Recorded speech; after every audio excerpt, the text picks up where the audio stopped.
Blackstone Audio presents The Future of Violence, Robots and Germs, Hackers and Drones, Confronting a New Age of Threat, by Benjamin Wittes and Gabriella Blum.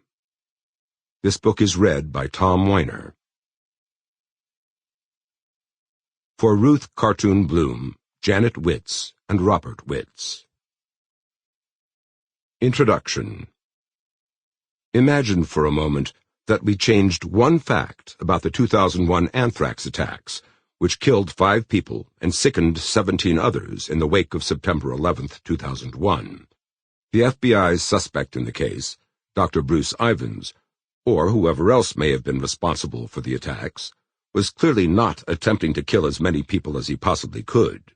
The anthrax-laced letters all either specifically identified their packages as carrying the bacteria or warned recipients to take penicillin now, which is kind of like putting a big sign on a bomb and cartoonishly labeling it bomb.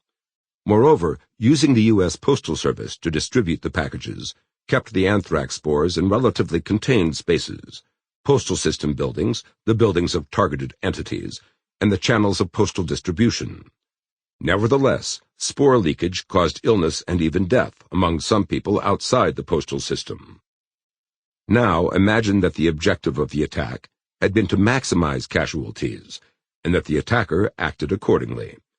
Instead of mailing labeled packages to specific targets, suppose he had created a delivery system aimed at reaching the public at large. Using a real website called DIY Drones, which describes itself as the largest community for amateur unmanned aerial vehicles, UAVs, let us say that the attacker built a robotic distribution system to spread the spores over densely packed groups of people. DIY Drones is not a site for the high-tech weekend warrior. The do-it-yourselfers it serves are hobbyists, as the site's policies make clear. This site is just about amateur and civilian use, DIY Drones declares, warning that it tolerates no discussion of military applications of UAVs, and will report to authorities any discussion of UAV use that we feel is potentially illegal or intended to do harm. Still, it is not hard to imagine that our bloodthirsty anthrax attacker would find irresistible a site devoted to helping individuals build devices capable of both remotely controlled flight and fully autonomous flight, controlled by sensors, GPS, and onboard computers performing the functions of an autopilot.